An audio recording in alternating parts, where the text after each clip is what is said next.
Nifty की बात करें तो 20 अंकों की तेजी के साथ 24,715 के आसपास पॉजिटिव ओपनिंग के संकेत भारतीय बाजारों के लिए निकल कर आ रहे हैं। एशियाई बाजारों में आज सुबह तेजी है। याद रखें, कल चीन से बड़ी अनाउंसमेंट आई थी जहां पर पॉलिसी मेकर्स ने कहा कि स्टिमुलस मेजर्स बढ़ाए जाएंगे FY25 में 2025 में, जिसके चलते ग्लोबल मार्केट्स में कल रैली दिखी। चीन के बाजारों में आज दूसरे दिन लगातार तेजी दिखी है। CSI 300 इंडेक्स की बात करें तो 2% से ज्यादा की तेजी आज भी वहां पर दिखी है। हैंगसेंग इंडेक्स भी करीब 2% ऊपर, और इसके अलावा जापानीज मार्केट आधे % की तेजी के साथ कारोबार, और कोरियन मार्केट में भी 2% से ज्यादा की तेजी दिखी है। तो चीन का जो अनाउंसमेंट आया था उसके चलते कल भी ग्लोबल मार्केट्स में तेजी दिखी, और आज सुबह एशियाई बाजारों में वो ट्रेंड कंटिन्यू दिखा है। इसके अलावा अमेरिकी बाजारों की बात करें तो वहां पर कल थोड़ी सी सुस्ती थी, लेकिन अब अभिषेक जुड़ चुके हैं हमारे साथ जो हमें बताएंगे ग्लोबल बाजारों से और स्पेशली अमेरिकी और यूरोपियन बाजार से कैसे संकेत है और कमोडिटी मार्केट्स में कैसा एक्शन रहा। Abhishek, good morning.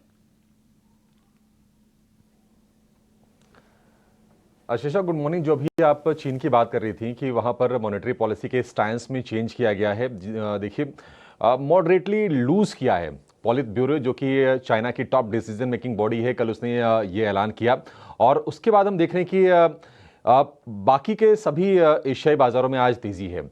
आज चीन में तेजी है, हांगकांग में तेजी है, कोरिया के बाजार में भी 4 दिनों की गिरावट के बाद मजबूती है, और जापान के बाजार निक्केई वहां पर भी हम देख रहे हैं कि 200 अंकों के आसपास की बढ़त है। तो एशिया में चौतरफा तेजी है, लेकिन अगर आप गिफ्ट निफ्टी को देखेंगे तो शांत सुस्त शुरुआत के ही संकेत दे रहा है, क्योंकि कहीं ना कहीं ये आशंकाएं फिर से आएंगी कि क्या FIIs की जो बिकवाली थमी थी, क्या वो फिर से थोड़ी सी रिवर्स होती हुई दिखेगी?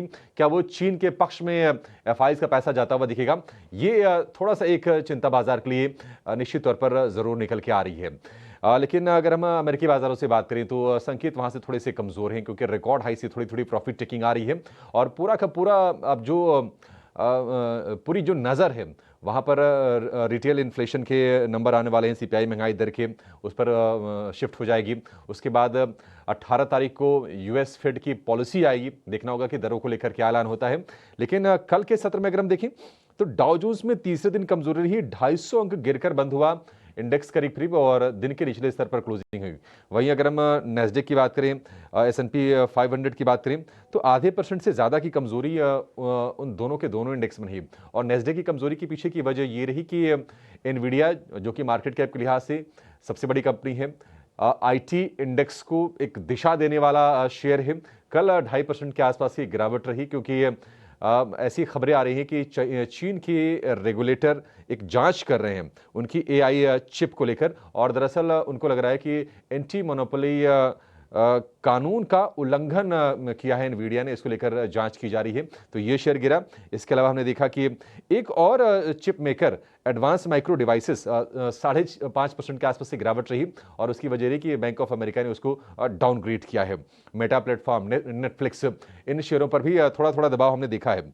नवंबर की CPI महंगाई दर के आंकड़े आएंगे कल, और अनुमान यह है कि मासिक आधार पर 0.3% और सालाना आधार पर करीब 2.25% की बढ़ोतरी संभव है महंगाई दर में।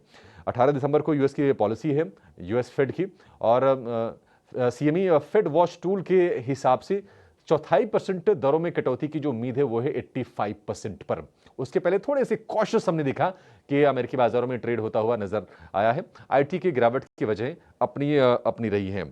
लेकिन अगर हम अन्य संकेतों की बात करें, सोना थोड़ा सा देख रहे हैं कि ये चमका है और $2685 के आसपास है। उसके रीजन दो हैं, एक तो US में महंगाई दर के आंकड़े हैं, और दूसरा पीपुल्स बैंक ऑफ चाइना की तरफ से सोने की खरीदारी फिर से शुरू होने की खबरें आ रही हैं। ये मई के बाद PBOC ने खरीदारी सोने की नहीं की है, तो एक थोड़ी सी सपोर्ट वहां से आने की उम्मीद है।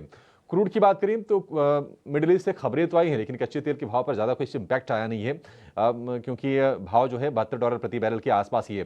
लेकिन चाइना ने जिस तरह से अपने मॉनेटरी पॉलिसी के स्टांस को चेंज करने का फैसला किया है, शायद हो सकता है कि क्रूड की बाइंग चाइना से थोड़ी सी आती हुई दिखे, तो लोअर लेवल पर थोड़ा सपोर्ट है। क्रूड यहां से अब गिर नहीं रहा है, $72 के आसपास फर्म है।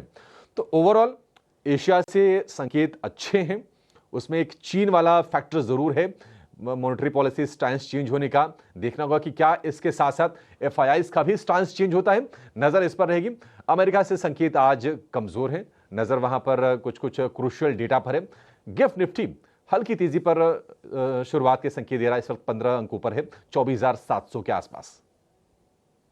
से हल्की तेजी के संकेत निकल कर आ रहे हैं। अमेरिकी बाजार कल लाल निशान में बंद हुए, लेकिन एशियन मार्केट्स की बात करें तो वहां पर आज अच्छी शुरुआत देखी है। अभिषेक, शुक्रिया पूरी डिटेल्स के साथ हमारे साथ जुड़ने के